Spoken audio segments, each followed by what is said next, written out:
Hello, everyone. Good evening. So we'll be starting in a few minutes. We're waiting for more people to join in.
Good evening, everyone. Welcome to our brand webinar. We'll be starting in a few minutes. We're just waiting for more people to join in. Hello, hello. Welcome to the brand webinar. Thank you for joining in. We'll be starting in a few minutes. We're waiting for more people to join in.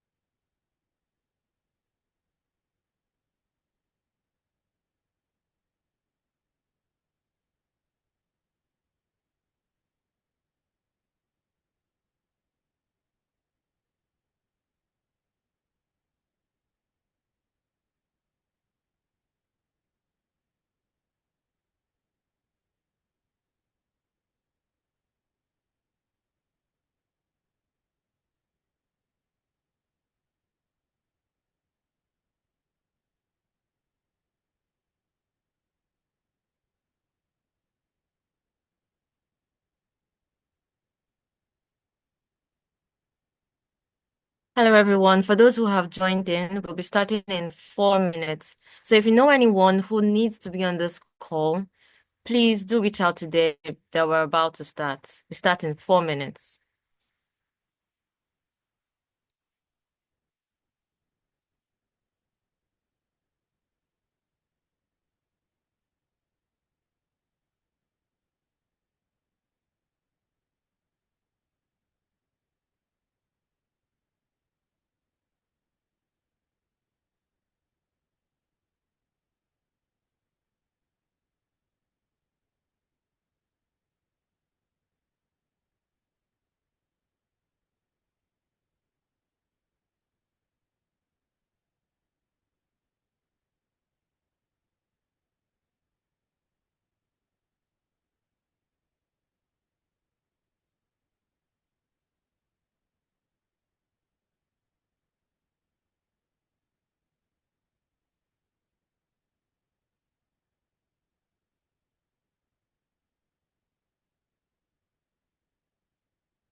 Okay, everyone. So while we're waiting for others to join in, I would like us to please put in the chat We can just introduce ourselves and tell us how is your day going? Is it okay? Is it not okay?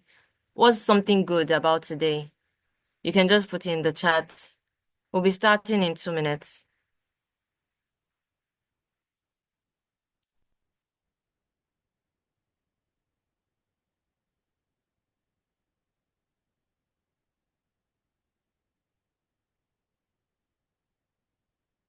So I'll be looking forward to your messages.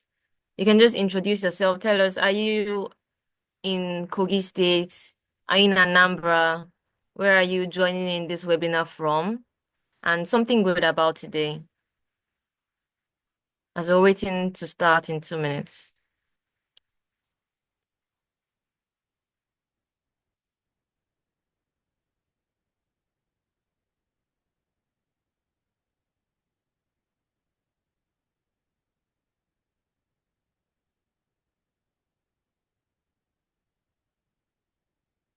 Hello, hello. Thank you for joining in. Oh, I see a message. Thank you, Miriam. Miriam says she's from Abuja, Nigeria. Wow, thank you. To those who are joining in, thank you for joining in. We're about to start the BRANT webinar. But before we begin, we're just getting to know one another. So you can just enter in the chat. Tell us about you. Where are you joining in from? Are you from Anambra State? Are you from Osun State? And something good about today. We're just about to start. And if there's anyone that you know that could benefit from this webinar, you can send the link to them. Hello, Deborah from Lagos. Thank you for joining in. I'm looking forward to more and more messages. So I know who is coming from where, and we get to know others on the call too. So we have Miriam and Deborah.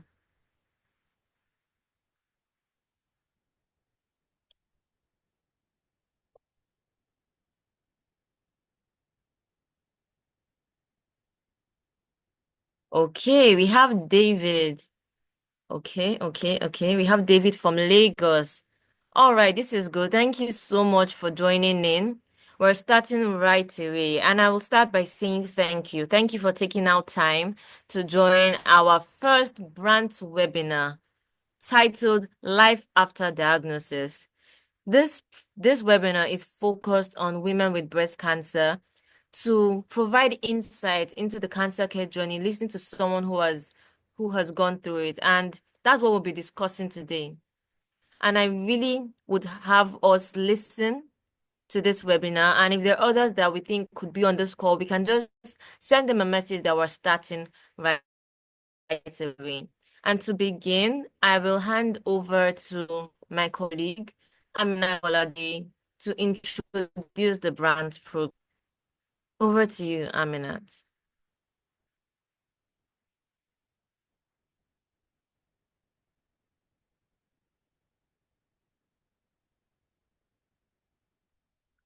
Thank you very much, Modukwe, and welcome everyone to our first Brands webinar. I hope I'm very audible and I hope we're all having a great Sunday. So I'll just be going over an overview of the Brands program, and people be like, Brands, what are they doing? Are they giving us money? What is Brands? So Brands is a 12-month program and it was designed in partnership with Roche Pharmaceuticals and also in support of NICRAT and also other cancer organizations in Nigeria. And the goal of this program is to support newly diagnosed women with breast cancer. And some of the benefits of BRANT is that we're offering a dedicated navigator. We're offering patient educational materials, virtual support care specialists, such as the dietitian and the counselors. And a very essential part of BRANT is that we're offering free immunochemistry testing. So the BRANT program was brought about through three pillars, which is the access part, giving access to this giving women access to this benefit. And because what we have noticed over the years and with so many data in Nigeria is that a lot of these women don't get their diagnosis early. And one of the things we want to offer them is a way to have a control of the breast cancer journey.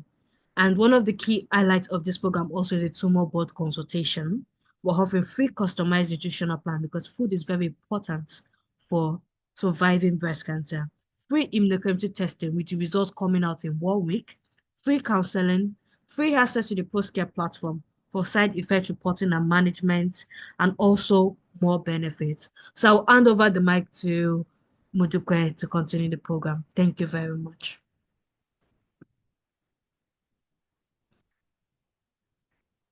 Thank you very much, Aminat, for that wonderful introduction to the BRANT program. I can see that more people have joined in, and I have to say thank you for taking our time to join this webinar. So we've just been introduced to the BRANT program, what it is about, and its benefits. And if there's one thing I want us to take from what BRANT is focused on, it is that it is providing support. It is ensuring that the woman with breast cancer is not alone on her journey. And so, if you're on this call and you're not a woman with breast cancer, you are still important because it means that you get the opportunity to tell a woman about this program. And so, I'll be going into the reason why we're all here today. We're here to listen to someone tell us her story. So I'll start by introducing the foundation. The foundation is Mariam-Atswandeh Cancer Support Foundation.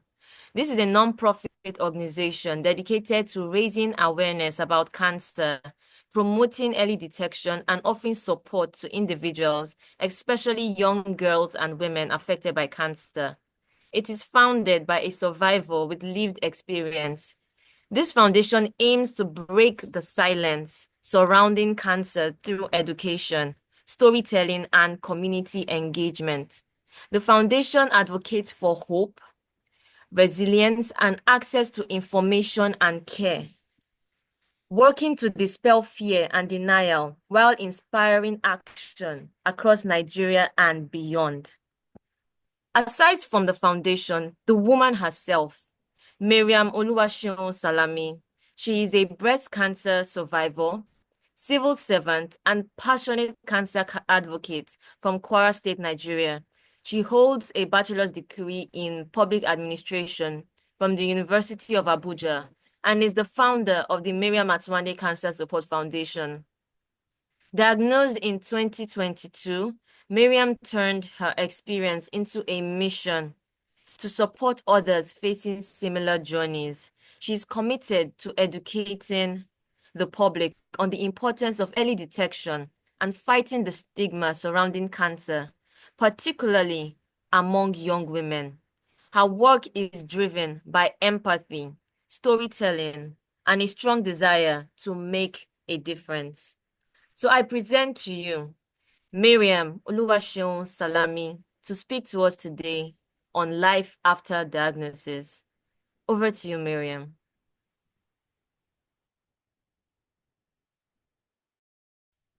Good evening, everyone. Let me switch Good to video. evening. Do you need to, do you mind? Or This is I can just be on audio? it's really nice to see your face, Ma. Thank you so much. Thank you very much, Mrs. Modukwe. I really appreciate it. Thank you so much for giving me this opportunity. I'm here not as a founder today. I'm actually here as a survivor. So I'm going to be emphasizing more on a survivor than a founder of a foundation, you understand? So good evening, everyone. She has already introduced me in ways I can't even introduce myself. I'll just dive right into it. I was diagnosed of triple positive breast cancer 2022, just like 2 years into marriage, and I got diagnosed. I went through the different stages of, okay, let me start with denial, anger. Hmm. There was a lot of sadness in my life because I could remember at that point, 2 years prior to that, I had another health challenge and I was questioning. I was like, why does it have to be me again? And eventually, acceptance, I decided to accept it and I stopped being in denial. And that is where most of people actually get it wrong. You understand? So the hardest moment for me were not just the physical pain of the treatment, but also the emotional, the loneliness. Like at some point, I felt like nobody would understand me. There was nobody to talk to. And even though I was surrounded with people, but I felt like I need people who are walking the same shoe as me, not just a random person that will tell you, "Oh, I understand you." No, you don't understand me. But the thing is, somehow, I later I found a group. I became friends with survivors. I started speaking while in the hospital somehow. But even on my darkest day, the tiny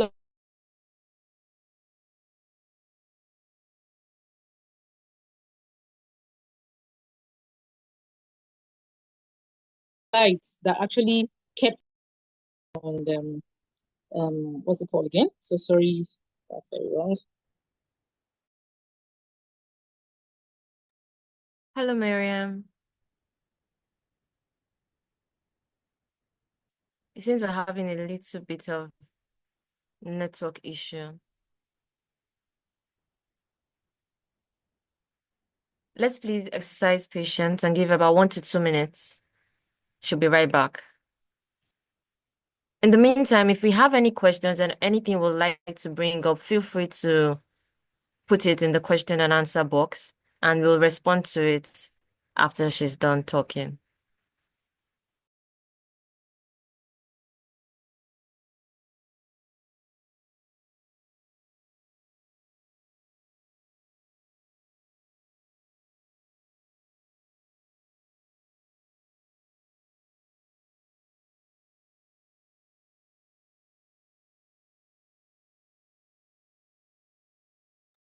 Hello, Miriam.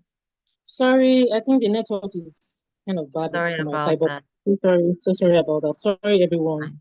It's Okay, so fine. like I was saying, life after a cancer diagnosis is not just about you returning back to who you were before, because to be sincere, you can never be that person again, who you were before. So what you can actually be is becoming a even stronger person, a wiser somebody, or someone that is compassionate because of what you've actually gone through. So that is that for me. So for me, every sunrise, every day I see is like the heartbeat of my victory. I'm happy seeing each day.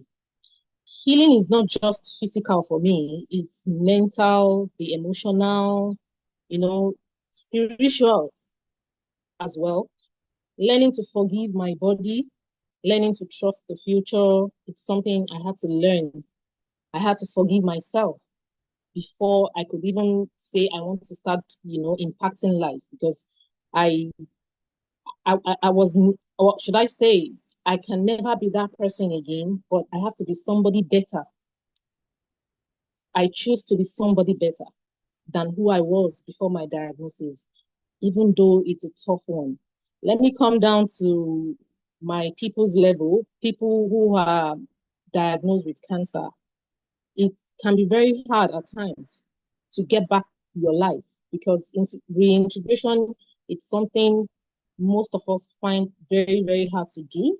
But the thing is, I decided to turn my pain into purpose.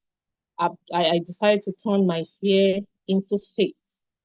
For me, surviving cancer was not just about surviving. It's about finding purpose in the pain that I've been through.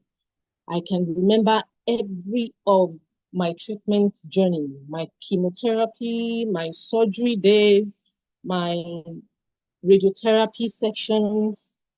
I always put up the smile as if, no, I have not gone through anything.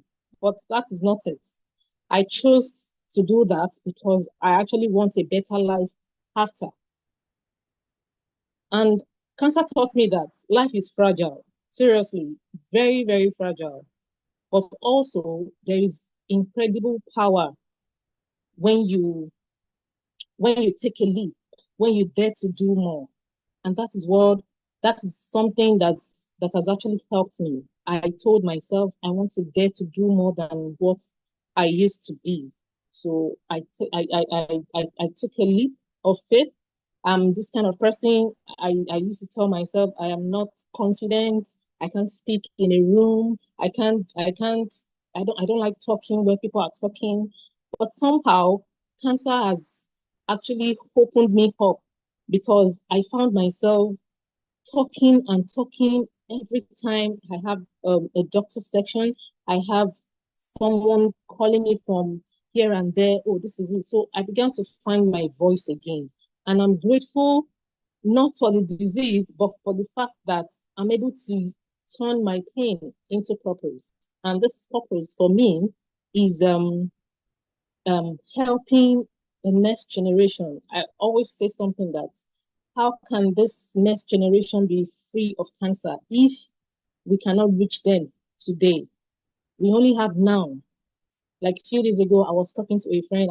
She's a micro, like a biologist. I said, there are so many things I don't understand, even till now, because of the big grammars. But you have the voice. This is what you study. You can use your voice to actually help people. And she was like, no, it is not time. It is not time. I want to be whole. I want to be fine totally. I understand.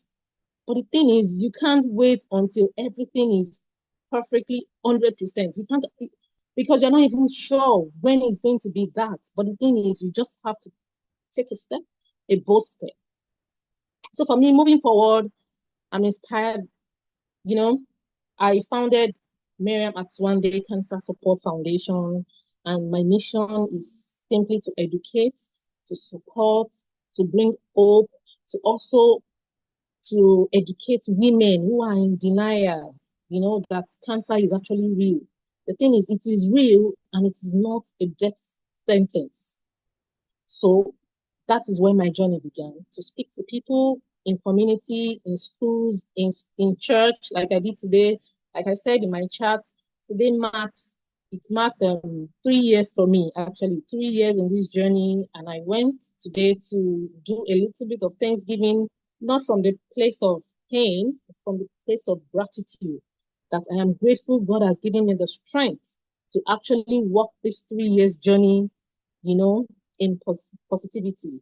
And I was able to at least encourage one or two people who were hiding themselves somehow. So that is the joy for me. I found joy, I found purpose about life. Everything shifted. But the thing is, it's beautiful. There is a beautiful life waiting after cancer. We call ourselves survivors all the time. And somebody have asked me before, why are you people calling yourself survivors? You're still going treatment. Yes, I'm still going through treatment, but I'm surviving. I'm thriving. So to anyone listening out there, it's just 3 years for me. I've even met 25 years survivor, but I'm a survivor, and you also, you have to believe it. You have to keep confessing it. You have to be positive. You have to keep saying it to yourself and keep doing what you're doing. If you've been diagnosed, your diagnosis is actually a chapter. It is not the whole story. There is hope beyond hospital. There is healing beyond the pain. You can live, you can thrive after cancer. I'm going to say that, okay, we know that even after cancer, there are so many side effects. To anyone who is on this journey with me, we have so many things we face even after our diagnosis, after, treatment based on, the kind of drugs, the kind of treatment um, you took or something. It is okay to feel whatever side effect it is. The thing is, speak up, ask questions, move around with people who actually help you. Don't move with negative people because we have a lot of them. There are people who don't even know what cancer is, but those are the people that will give you advice. Some days ago, I made a video talking about how I'm having a chemo fog. They call it like a chemo fog or a brain fog. It's like you easily forget things. It's part of the journey. So what do? You get your notepad. You get your pen every time. you remember something. Put it down because in the next 2 minutes, it is gone. So I'm going to put a stop to um my lecture. Let me just call it a lecture this evening. But I'm just going to tell somebody out there, it is not the end of the world. You can have your life again after cancer. Make sure to do the needful. Thank you to Uncle Paddy for actually giving me this opportunity to speak. And I'll be looking forward to more, opportunities like this to also speak to young people if there will be in the future. Thank you so much, everyone. I really appreciate it. Thank you for listening. This is the beginning. It's the beginning of a new strength. Thank you. Thank you very, very much, Thank you. Miriam. I would say that this has been really insightful listening to your journey. Looking at the comments, we've even been seeing messages saying that it's an interesting one, and we are honored and privileged that you accepted our invitation and you've been willing to share your journey. I know that it would go a long way in encouraging women out there with breast cancer. Yeah. And so we have a couple of questions, and I would just want to start with this one. We're still expecting more Okay. from the people on Okay. this webinar. But my first question is this: what would you say helped you the most on your cancer care journey? Hmm. Helps me or helps me. What supported you the most? Seriously, for me, it is family. There's nowhere I go to or I want to talk. I don't talk about the family I came from. I always watch people like family is everything. If the thing is, if you don't have good relationship with your family, it will mar everything. That is the problem. Most people that we see that they say, "Oh, my family abandoned me. My family is this. My family is that." Do you have a good rapport with them before your diagnosis? And I understand family are different, but somehow we need to find a way. Communities. If I tell you how much people I will wake up and I'm saying prayers. I will wake up, I'm saying financial aid. For me, being a triple positive breast cancer is not cheap. So I tell myself, how do I, as a civil servant, how do I, you know, go through my treatment? But somehow, everyone in my life, from friends, from secondary school, from university, my colleagues in the office, neighbors, people I never knew, they stood for me because I decided to speak up. One thing that actually helped me is me again speaking up because the thing is, if I didn't speak, they wouldn't know. I had to speak. So I always encourage people to speak because you don't know who is sitting beside you. You don't know who have that money to actually help you. Even if your immediate family is not helping, still speak because somebody somewhere will stand for you. So that is, for me, it is my family, friends and family. Thank Thank you. you. Thank you very much for that, Miriam. Something I Most welcome. would take from what you said is the power of community. Yes. Family, friends, people around, even your neighbors, and how exactly they're able to be there for you. So I think something I would say anyone who is listening to you right now can understand is that this is not something for one person. This is something that Mm-mm. requires a community. They say that the community makes things happen, and you Yes. really explained that. So we have a response in the chat, so I will be reading it out. And I would Okay. like your thoughts on this, Miriam. It says, I feel like no Okay. one understands how I feel. They expect me to be prayerful, but I'm never allowed to be angry or express myself. Wow. Sorry, my sister, you are allowed to be hungry. Please get hungry. Get hungry. It is normal. I got angry with myself. I got angry with my son.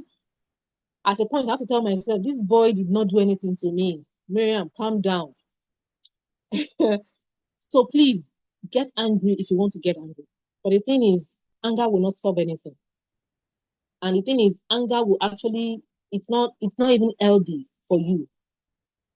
If people don't understand you, you have to find a way to make them. You don't even need everyone. You just need your own. See, we have our own cycles.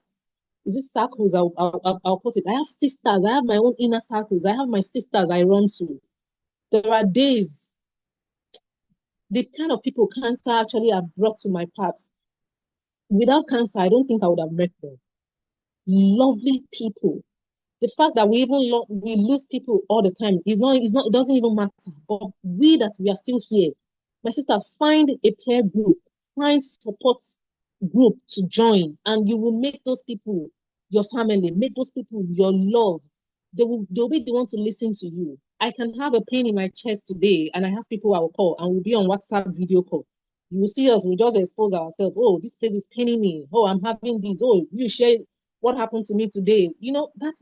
Those are the people you need in your life. If you don't have family to stand by you, please, you can call me. I will listen to you. This is what I'm here for. So I understand you. I understand you, sis. Thank you. Thank you so much, Mariam. Before I go on, Thank I you, just Mom. want to say, Mariam, we're not really getting to see your beautiful face. If you could just help. Yes, thank you very much.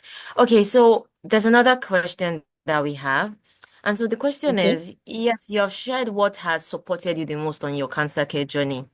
But I would Okay. also like to ask, what has been a major obstacle or a difficulty or a challenge that you Hmm. have experienced on this cancer care journey? Um, I won't say I have a major obstacle because I think one of the major obstacle for people is finance. You understand? The Yeah. money needs to be there for people to get treated. If you don't have the support, how will your spirit be strengthened? How will you even be willing to fight? It's not about being motivational or telling people, oh, you have to be positive and this and that. No, I was not the major issue would have been finance, but somehow I got the help I needed. Every time, every 3 weeks, I need to take Herceptin, the money is ready. Every days I have somebody pushing me. Oh no, you just have to finish the treatment. So that was it for me. But I understand that it is not everyone that have the opportunity to have people support them. So, but if you don't have, that is what I said, speak up because you don't know who is who. I hope I'm able to answer that, Mrs. Modupe. Yes, Did I yes, you answer that? did. You Yes. did. So for me, like I said, it would have Yes, been you the did. financial. Yes. Yeah. Okay. Oh, sorry to cut you. You can continue, ma. No, it's fine. That is just it for me. But I'm just saying that would have been the major obstacle for me in getting treated, because without money, I don't think I'll be here today. Seriously. All right then. Thank you. Thank you, Mm. Mariam. So I'd like to Thank ask you. if we have any other questions from those on the call, you can just drop it in the Okay. Q&A. Okay. Okay, we just got one. Okay. Okay, so this question is looking at relationships. The person is trying to word it this way. So they're saying that how did you manage your relationships, such as your marriage, when Hmm. this happened, when you got your diagnosis? Because this person is facing a lot with their own relationship. Okay. At first, my husband is somebody that is a very positive person. Nothing shakes him. There's some kind of men, like if you tell them something, like something that will even break the ceiling down, or they don't shake. That is the kind of person my husband is. When I got the news, I told him on the phone. I broke down on the phone, and he said, "Madam, Shibi, we've been through fibroid before. I've had two major surgeries before my cancer diagnosis. Don't worry, we are going to work it. We are going to work through it together." It was hard for me because by the time we were now starting, and it's getting to making the decision of, oh, am I going to cut my breast? I sat him down. I say, bros, because so sorry, I'm being It's fine. too, It's fine, but ma. that is just me for you. I said, bros, this breast, as I are we going to cut it? He said, if that is what we was a time we went to see my auntie. My auntie said, that is a tale that this breast you're seeing in front of you, can't use it. Eh? Please allow, even if it is for, let them cut the two. Or do you need it for something? So we agreed from the start that we're going to let the two go. But doctors were like, no, are you going to just say because one hand is high, you have to remove the two high? So that was why I just removed the one that is affected. And my relationship with him, there were times I felt sad. I looked at myself, I said, God, will I ever be enough for this man again? There are times I challenge him, I say, bros, please, am I still okay? Is this still me, your wife that you married? Do jokingly, we just joke. I'll say, please touch these things so that I can actually know that you actually still love me the way I am. There are people that I met that they said they don't even have the strength to look at themselves in the mirror. My sister, I look at myself in the mirror every time and I tell myself I am beautiful, I am bold, I am confident no matter what it is, no matter what I'm seeing in the mirror. And the fact that my husband, is standing with me, it is enough for me. So to some extent, um, I was positive, I was prayerful, and I prayed about it as well that God, let this man, let him keep loving me. And somehow he kept doing that. And the thing is, I don't like hiding anything when it comes to, okay, the way I'm feeling. There's a friend of mine, I used to tell her, she's also married, communicate well with the person you're in the relationship with. In the way, you know, even the other parts that we'll talk about being a married man and a woman, the sexual aspect, it wasn't easy. But the thing is, I'm not a cancer. The whole world do I was to pass, overcome the challenge of, oh, I'm just after my life, not after building my relationship. But I told him, I want this. This is what I want. This is how I feel today. I communicate with him. Oh, I feel sad today. Oh, today, do you know that while you were not at home, I wanted to call you, but I felt I'd be calling you on top of, just small cry. There were days I feel like just cry, the whole cry out. I'll call him and it will just calm me down. So the thing is, for me, keep communicating with your partner, especially if that man is in insult or is not, how would I put it? Did not support the old joy of probably your breast and all that. Every man is different actually, but it just pray that you have somebody that will support you in all decisions and journey. So it works when you come with your spouse. It works seriously. Just into joke and live your life. Live it each day as it comes. Thank you. Thank you very much, Miriam. Something I'll pick from what you is communication.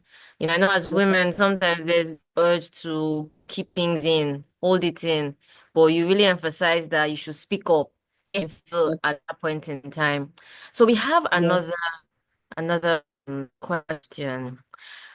It's Okay. not really a question, it's a concern from a woman, Okay. and it's saying that I am scared of removing my breast. Okay. It's over to you. My sister, don't be scared. I understand what fear can actually do to you. At times, fear will make you feel like it's protecting you. You feel protected when it's fear will protect you. The thing is, I don't know whether you're married or you're not, or you're still a young person.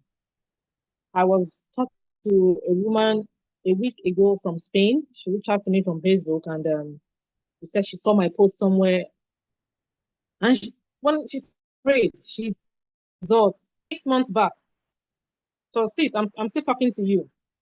She's afraid to tell her family that this is the diagnosis. She's afraid to tell her boyfriend.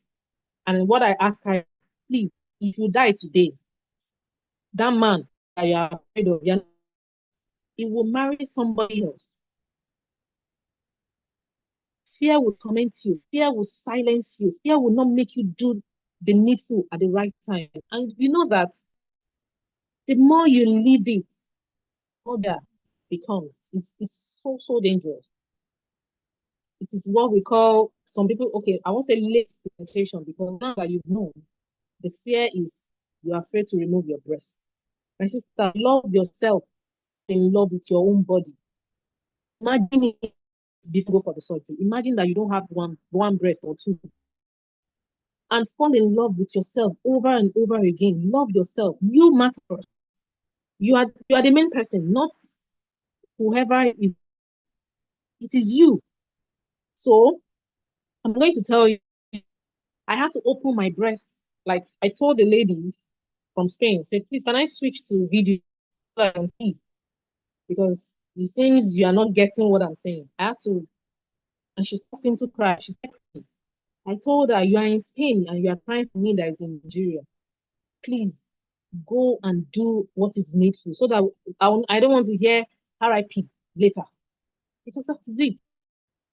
I still lost a friend. But we are still here. And you lose your breast on it. But the thing is, you're beautiful with or without a breast.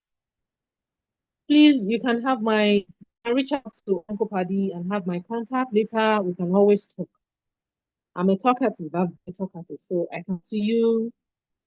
Please don't pray. Don't let fear silence you. Please don't let it silence you. And silencing you is that when you keep quiet, you don't do what you need to do. It leads to something else. And when you do it at the right time, very hard. Treatment might be very, very hard for you. To get treated and try to get your life back might be hard. It might be too late. That is why we say early detection saves lives. It is different when you detect it early and you're not doing it. Please, my sister, I'm begging you, do something about it. Please. Thank you very much. Thank you very much, Miriam. This about this point, it's a reminder to not let fear take. Mm-mm. And I know it's something that you're saying, and I know it's actually harder to do, but I believe Very that hard. it is, and the fact Very that you're open, like you mentioned, your contact details are currently in chat, so the person can always reach out to you. The essence of hard. overcoming that fear is to not do it by yourself. It's Mm. to You can't. leverage the people around you to make that happen. Yes. Thank you so much, Miriam. You can't. Before we, You can't do it. Sorry. no, go I ahead, go said ahead. you can't do it by yourself. You should walk the cancer journey alone. That is why we are here. If you can reach out to Yes, survivors around you, they will guide you like this, hold you and tell you what you need to. Thank you so much.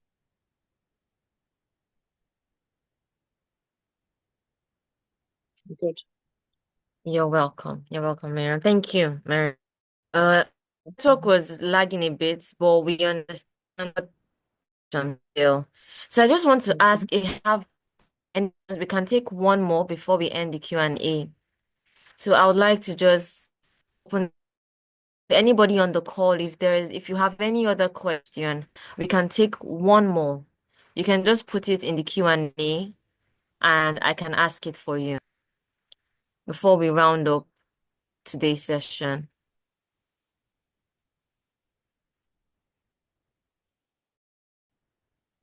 Okay, so while I'm giving a few seconds for that, just in case you have any questions, I just want to say thank you once again, Miriam, for the talk you did on life after diagnosis. We've had a number of people join in. I know some might have dropped off, but a number of people joined in.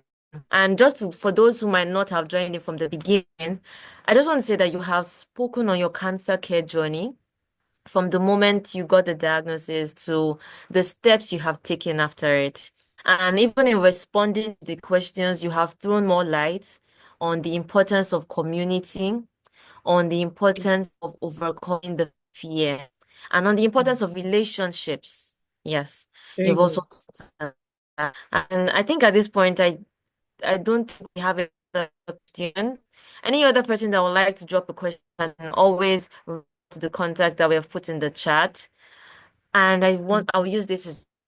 Thank you. Thank you very much for your Thank you time. so much. Thank you, ma'am. Yes. And before we drop off, I would like to just go over the program for those who might not have joined it from the beginning. The program stands for the Breast Cancer Access Navigation and Testing Program. And one of many to come because we understand, just like Miriam said, the importance of a community. So the BRANT program has a community, and this community is for not done their immunohistochemistry testing. And so at the moment we are on and not they started sending samples out to be tested. And if you know any woman who hasn't done her immunohistochemistry, understand it because it's expensive right now, 125,000.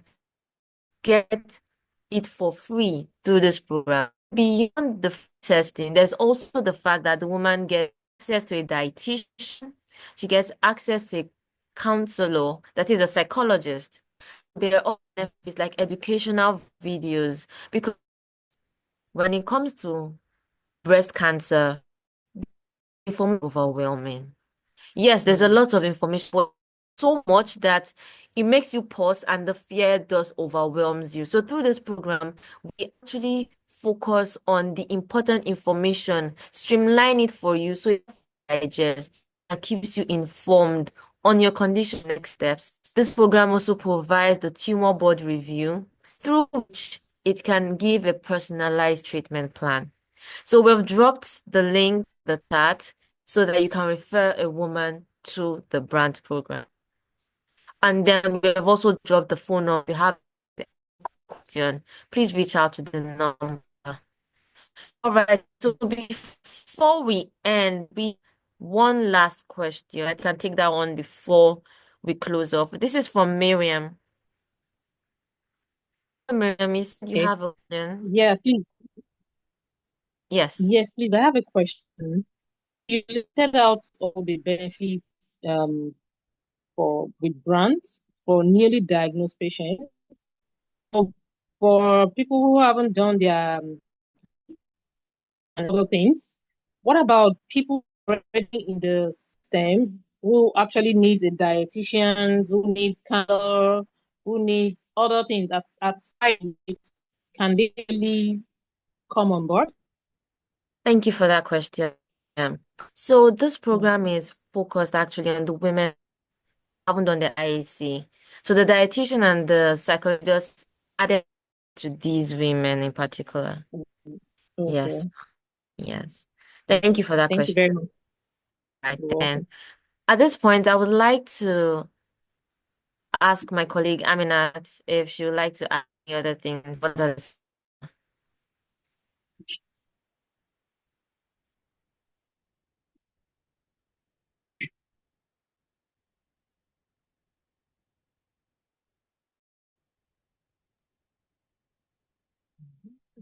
Okay. I believe my colleague has nothing to add. So I will just say this once again. We are with so call on everybody on this call. Please tell them about the brand program. Share my number with them, the number on the in the share referral link, and I know that we can help and make impact in the lives of many women in Nigeria. Thank you very much for your time, everyone. Do have a lovely evening. Enjoy your day. Thank you very much. Bye bye, everyone.